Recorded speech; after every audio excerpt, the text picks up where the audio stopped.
Bien, tengan un saludo a todos los de aquí de la casa y los que me ven en las redes. Seguimos con nuestras clases de el Catecismo de Heidelberg. Hoy, por la gracia de Dios, ya vamos por el domingo 21. A ver, Aisha, acabo de empezar. ¿Por qué me interrumpes? ¿Puedo orar? ¿Orar? Sí. Vamos a pedirle a Aisha que ore y después pasamos a las preguntas. Aisha, es orar por la clase. Nada más. Dale, ora. Jesús, gracias por este día que nos has guardado. Mira que podemos aprender de tu palabra, que vamos a aprender estos catecismos de Heidelberg. Podemos aprender de tu palabra. Mira el catecismo de Heidelberg, que quede bien en el nombre de Jesús. Amén. Amén. No Bien, queremos. vamos a ver las preguntas. ¿Qué crees acerca de la Santa Iglesia Católica? ¿Qué entiendes por la comunión de los santos? ¿Qué crees en cuanto al perdón de pecados? 3 preguntas muy interesantes. Y te voy a decir una cosa, ella. Te garantizo Ya leí las que preguntas, papi. el 90% de los creyentes o cristianos que tú conoces no saben responder la primera pregunta 54. Ni siquiera tienen idea. Ni yo. A ver. Bueno, tú tienes 9 años, yo estoy hablando de creyentes que tienen más tiempo. Bien, ¿qué crees de la Santa Iglesia Católica? ¿Verdad? Ahora, ¿a qué iglesia a ella les estará refiriendo aquí? A una iglesia que crea en Jesús, ¿No sabes? Bien, se está refiriendo a la Iglesia Universal. Eso es lo que significa el término católico. Cuando el catecismo está hablando de una santa iglesia católica, no se está refiriendo a la iglesia católica como esta que está aquí en la esquina que nosotros pasamos. No es esa.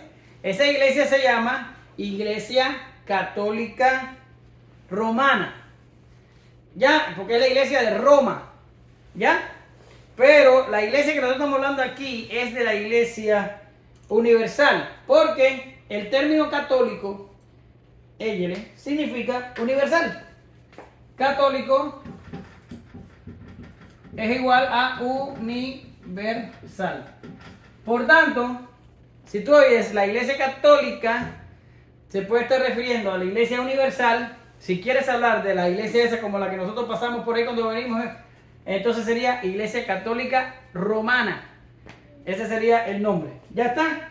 Por tanto, establecido esto, a ver, ¿qué crees de la Santa Iglesia Católica? Bien, en la respuesta del catecismo es genial. Y es lo que yo te estoy diciendo, que mucha gente que va a la iglesia no sabe esta respuesta.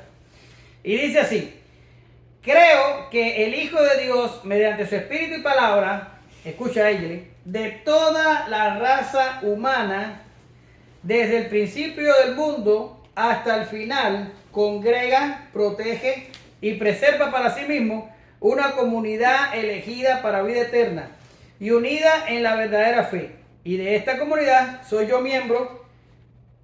y siempre seré un miembro vivo. Es lo que dice. Ahora, mira. Vamos a quitar este creyón, porque este creyón ya me terminó de molestar. Esto ya no tiene tinta. Vamos a coger uno que me traje nuevo. A ver, ella. ¿Quién fue el primer hombre que existió? Adán. Ok, entonces vamos a poner aquí Un muñequito. Adán. No, sin muñequito para que dice no se burle. Está bien, Tenemos a Adán, ¿verdad? Está bien, papi, no me burlaré. No pasa nada. Le vamos a dar al tiempo a ella y vamos a poner aquí hoy. ¿Ya? Y vamos a poner acá segunda venida de Cristo. ¿Ya está? Ahora, vamos a... Segunda venida de Cristo. Ok, vamos a poner aquí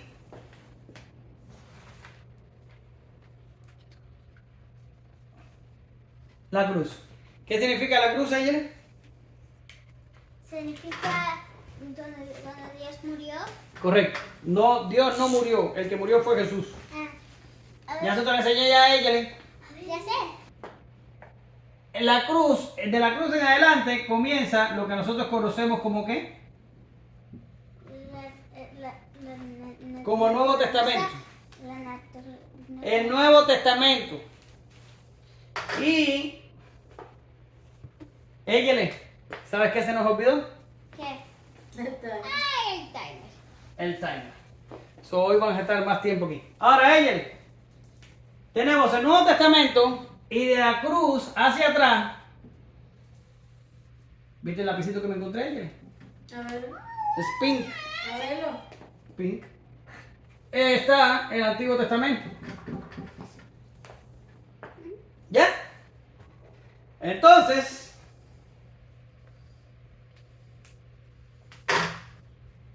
tenemos aquí la muerte de Jesús y su primera venida. Aquí tenemos la segunda venida de Cristo que estamos esperando. Aquí tenemos a hoy, ¿verdad? Y tenemos a Adán, que es el primer hombre. Por tanto, el Antiguo Testamento está entre Adán y la cruz y el Nuevo Testamento está de la cruz hacia acá. Más o menos, básicamente. ¿Ya? Entonces el Nuevo Testamento es más corto que el Antiguo Testamento. Básicamente, sí. Ahora, no importa. Lo importante es que el catecismo está diciendo, creo que el Hijo de Dios, mediante su Espíritu, de toda la raza humana. Desde Adán hasta el último hombre que va a nacer antes que Cristo venga. Porque está diciendo de toda la raza humana. Dice, desde el principio del mundo, el principio está aquí, hasta el final, ¿ya? Congrega, protege y preserva para sí mismo una comunidad elegida para vida eterna. Ahora, ¿cómo se llama a la comunidad elegida para vida eterna? Cristianos. Oh my God, ella, no puede ser posible. ¿Qué dice la pregunta? Santa Iglesia Católica. Se le llama iglesia. Por tanto, aquí lo que estamos estableciendo, ¿qué es la iglesia? Ay, esto lo boté. Dame. Bro. Ay, se me cayó esa, por favor. Y voy a botar en la... ¿Qué es la iglesia? Bueno, la iglesia es, dice el catecismo, que es una comunidad elegida. Le podemos llamar la iglesia, le podemos llamar los elegidos. Es una comunidad elegida que va desde el principio del mundo hasta el final del mundo. ¿Lo ves? Ahora, te voy a hacer una pregunta. ¿Cuál era el pueblo escogido de Dios en el Antiguo Testamento? Israel. ¿Cómo? Israel. Israel. Por tanto, tenemos que, más o menos, en una parte desde Abraham, pero vamos a ver cómo lo hacemos. Espérate. No, acá. Ok, ponemos aquí así. Desde Abraham, que fue el primer patriarca, en adelante,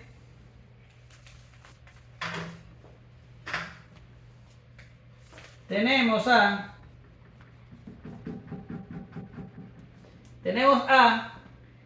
Israel. A Israel. ¿Ya? Ahora,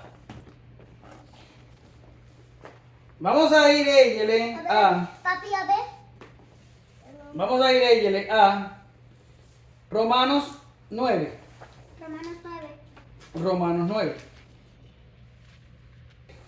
Y dice el apóstol Pablo. Verdad. Vete al verso 6, al verso 6. Y dice así: no que la palabra de Dios haya fallado, porque no todos los que descienden de Israel son israelitas.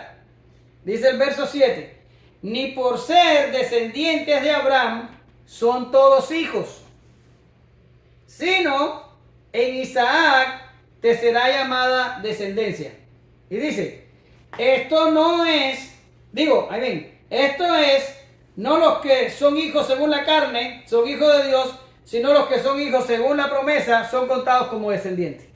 Entonces mira, en Israel hay un grupo que son hijos según la carne. Hijos según la carne. Y hay hijos según la promesa. Ya está. Ahora dice Pablo que los que llegan a formar parte de la iglesia de Dios son los que son hijos según la promesa. No los que son hijos según la carne. Ahora, ese es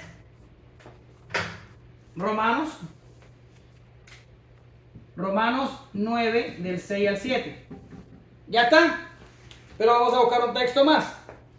Vamos a ir al capítulo 11 De Romanos. de Romanos. 11 qué. 11 qué. Vamos a ir a Romanos 11, 7. ¿Ya? Y dice, que pues lo que buscaba Israel no lo ha alcanzado, pero los escogidos sí lo han alcanzado. ¿Y qué pasa con los demás? Y los demás fueron endurecidos. Endurecidos. Ahora vamos a ver el verso 5. Dice, así también aún en este tiempo ha quedado un remanente escogido por gracia, y si es por gracia ya no es por obra, de la manera que la gracia ya no es gracia. Ahora, Romanos 11, 7 llama a los hijos según la promesa. ¿Cómo los llama? Lee ahí, ella lee. Hijos de la promesa se llaman Horacios, ¿verdad? Los llama el remanente. Míralo acá abajo. Remanente. El remanente. Remanente. Remanente. Remanente. Ajá. Ahora, significa que en Israel, el pueblo de Israel, que son descendientes de Abraham, Es que no es muy grande. tenemos dos tipos de gente ahí metidos. Están los hijos según la carne y están los hijos según la promesa, que también se les llama remanente. Ahora, Remanente. Pablo dice que solo se salvan los que son hijos según la promesa. Por tanto, en el Antiguo Testamento se salvó, ¿quién? Ella. Se salvó. El Pablo. remanente de Israel. El remanente, que es lo que está acá abajo. Y algunos No me dejas ver. gentiles. Que los gentiles son los que no son israelitas. Mejor Se salvó Rahab, se salvó Ruth, se salvó Naamán el sirio y hay otros Pablo. más. No, Pablo es israelita. ¿Y qué tal Mateo? También es israelita. Y... Ya le. Entonces, ahora vamos para el Nuevo Testamento.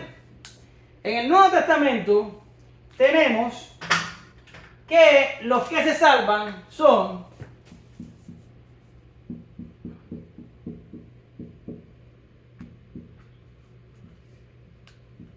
¿Qué significa israelitas? esto no me quedó igual que el otro, no sé por qué no me quedó igual. ¿Te ayudó? Son los que son de Israel. Esa. Se salvan los gentiles escogidos. Gentiles escogidos. ¿Y qué más se salva, Yelen? Y el remanente. No es remamente, es remanente. Remanente. El remanente, ¿Y por qué remanente esta vez no lo pones en la rejita? de Israel. ¿Y por qué lo pusiste en la rejita? Aquí lo puse en la rejita porque son la mayor cantidad. Quiere decir, en el Antiguo Testamento la mayor cantidad que se salva son judíos o israelitas y la menor cantidad son gentiles. Pero en el Nuevo Testamento, la mayor cantidad que se salva son gentiles y la menor cantidad son israelitas, que son los que Pablo dice que son provocados a celos. Estos son los que se salvan. ¿Ya? Ahora, esto hace que la iglesia, la Santa Iglesia Católica, esté formada desde el primer hombre hasta el último. En los tiempos del Antiguo Testamento, los hijos de la promesa, descendientes de Israel, era la mayoría que se salvaba. No todos en Israel se salvaban. Los hijos según la carne no se salvaban. Solo los hijos de la promesa se salvaban. Que también es llamado por Pablo el remanente. Y eso es un término que viene del Antiguo Testamento. Dios lo usó con Elías. Ahora, y algunos gentiles. Y ahora en el Nuevo Testamento se salvan los gentiles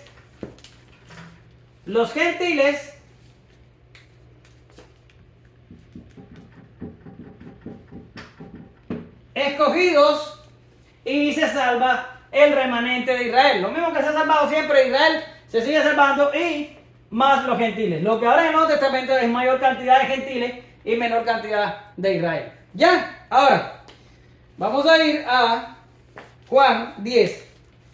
A ver si todo esto que yo estoy diciendo tiene sentido o si yo me lo inventé. Juan 10. Juan 10. ¿Primera de Juan o...? No, Juan 10. Evangelio se usa Juan. Ahora, mira, dice. Juan 10, Juan 10. Espérate. Juan. 10. Dale, que no tengo tiempo, que se está gastando el tiempo y voy para la primera pregunta. Ya. Ahora, mira, dice. De cierto os digo, esto es Cristo hablando. El que no entra por la puerta del redil de las ovejas, sino que sube por otra parte, es ladrón y saltador. Mas el que entra por la puerta, el pastor de las ovejas es. Escucha ahora. A este abre el portero y las ovejas oyen su voz y a sus ovejas llama por su nombre y las saca. Y cuando las haya sacado fuera, todas las suyas propias, va delante de ella y las ovejas le siguen porque conocen su voz. Mas al extraño no seguirán, sino que oirán de él porque no conocen la voz de los extraños. Por tanto, Jesús dice que él tiene ovejas y que él las llama, ¿por qué? Por su nombre, porque las conocen. Pero también dice que las ovejas lo conocen a él. ¿Ya? Entonces mira, dice, yo soy, en el 11, versículo 11, busca ahí.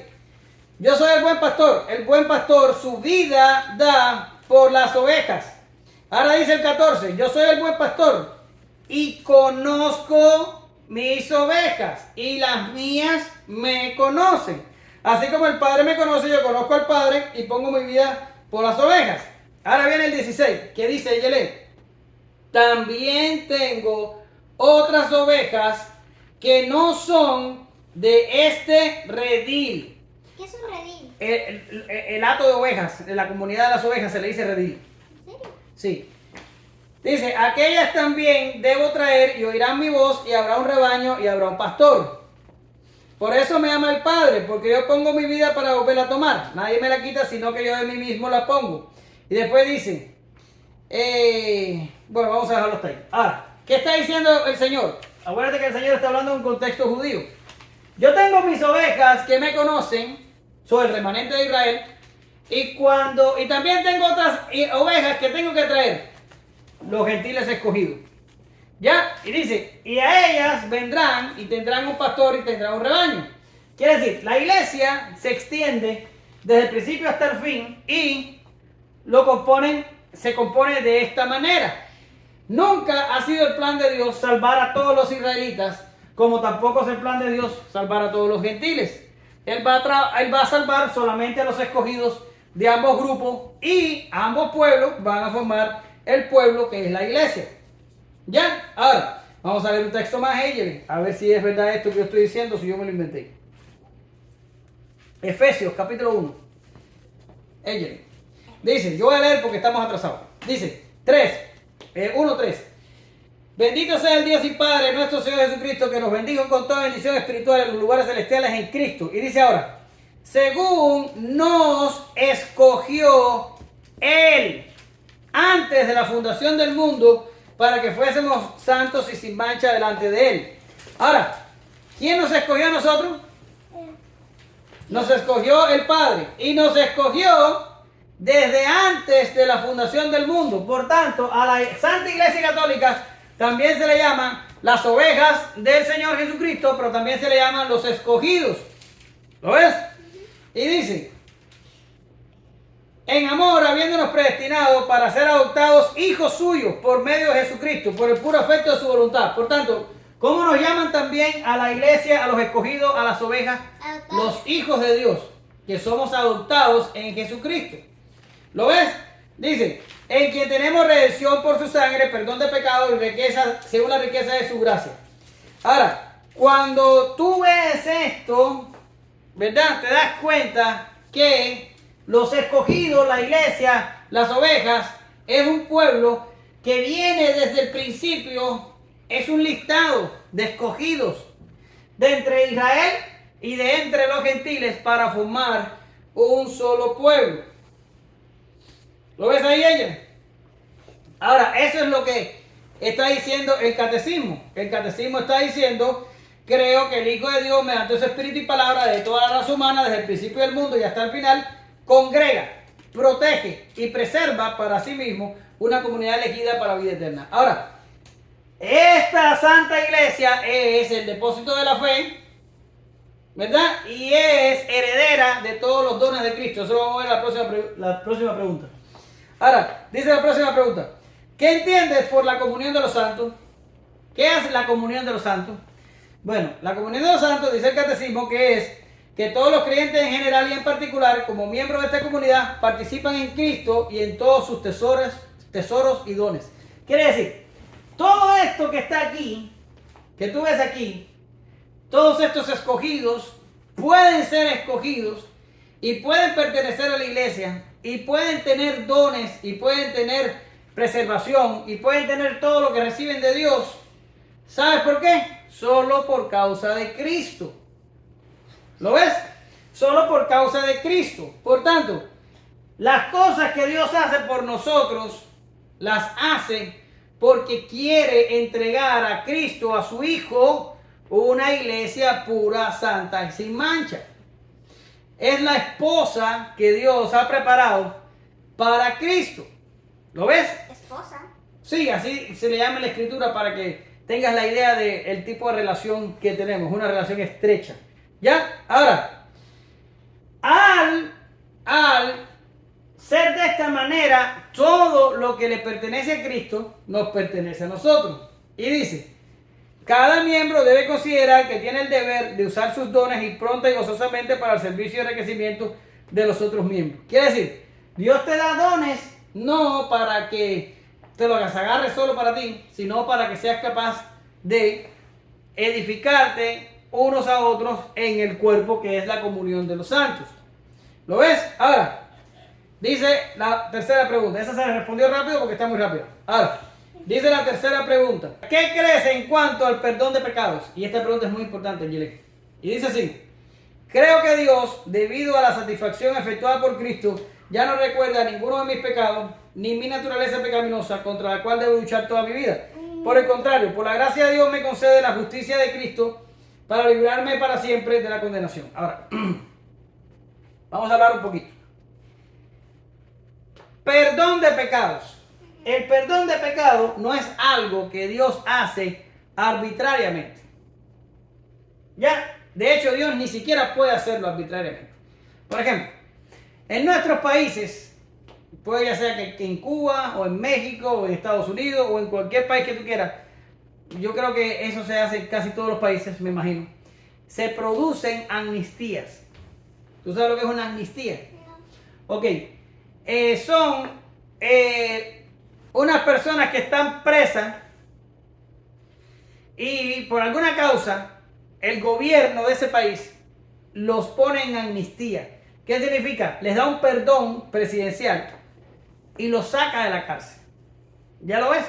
Ahora, eso lo hacen nuestros gobiernos terrenales, pero Dios no puede hacer eso. ¿Por qué razón será? Porque ya fuimos perdonados porque Jesús murió en la cruz.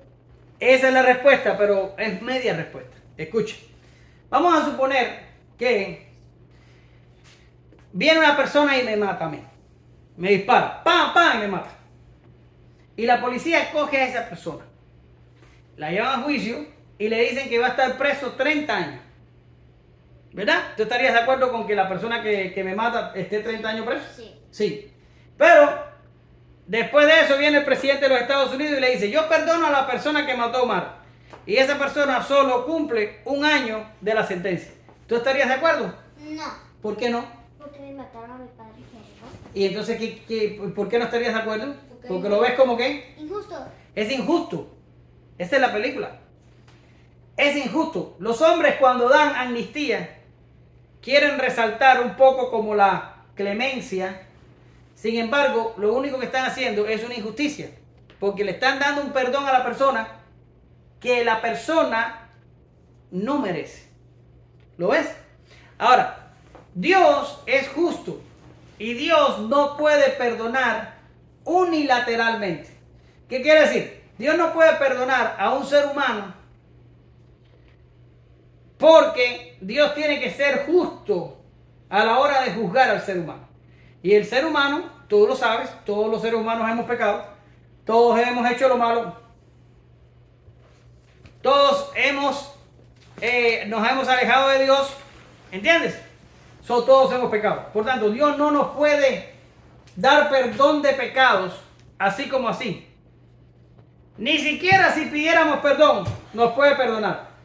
¿Por qué razón? Porque la afrenta ya ha sido hecha y la afrenta hay que pagarla.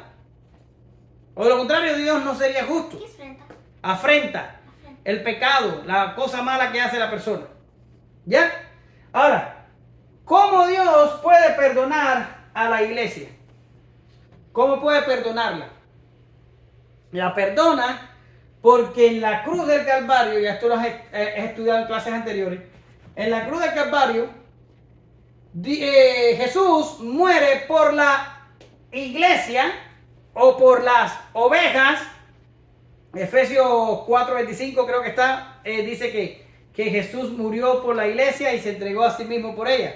Ahora, ¿qué te quiero decir? Cuando Cristo muere en la cruz del Calvario, Él carga con nuestros pecados, con los pecados de la iglesia, con todos ellos, y muere y sufre por esos pecados. Cuando Cristo muere, Él satisface la justicia de Dios. La satisface. Y cuando la satisface, nosotros, la iglesia, quedamos sin culpa delante de Dios. ¿Lo ves? ¿Qué entiendes del perdón de pecado? Bueno, del perdón de pecado lo que tenemos que entender es que es algo que Cristo compró con su muerte en la cruz para la iglesia. Dios puede perdonarnos, ¿por qué? Porque Cristo Cristo pagó por cada uno de nuestros pecados. Pero no solo eso. Cristo obtuvo una justicia cuando vivió en esta tierra y esa justicia se nos imputa y con esa justicia podemos llegar al cielo. Porque por nuestros propios medios no podríamos, pero por medio de la justicia de Cristo sí. ¿Qué vamos a aprender hoy sobre el perdón de pecado, ellos? En teología, la culpa nunca cae al piso. Si hay una persona que comete pecado, esa persona tiene que pagar por el pecado. Ahora, si Dios va a perdonar a esa persona, entonces Jesucristo tiene que haber pagado por el pecado de esa persona. De lo contrario, esa persona va a tener que rendir cuentas por el pecado, porque Dios es justo y Dios no pasa por inocente al culpable. Por tanto, la Iglesia Santa Católica tiene la bendición del perdón de pecados. ¿Por qué lo tiene? Porque Cristo se entregó en la cruz para pagar por cada uno de los pecados nuestros. Te quedas 4 minutos. No, ya no me queda nada porque acabo de terminar. Lo que pasa es que eso se me olvidó poner al principio y por eso era. ¿Ya terminaste? Ya terminé. ¿Lo entiendes, Ayelen? Bien, entonces vamos a orar. Saludo a Liz y a Derek. Liz, espero que estés haciendo la tarea. No me has mandado más la tarea para revisarla. Y a ver. Sí, ya acabo de decir Derek. Y a la gente de Cuba también los saludo. Chosy Case todavía están viendo los videos. ¿Ella le tuvo a orar para terminar? Sí, dale, ora alto para que se escuche. Señor, gracias por este día, gracias que hoy algunos puedan ir a la iglesia, mira los que están viéndolo tú al Señor, mira los que no están yendo, Señor, que ellos cuando vean esto, que ellos te empiecen a seguir, Señor. Gracias que hoy podamos aprender sobre el Catecismo de Heidelberg, sobre tu Hijo, Señor, sobre todo lo que tú has hecho por nosotros. En el nombre del Señor, amén. Amén. Dale.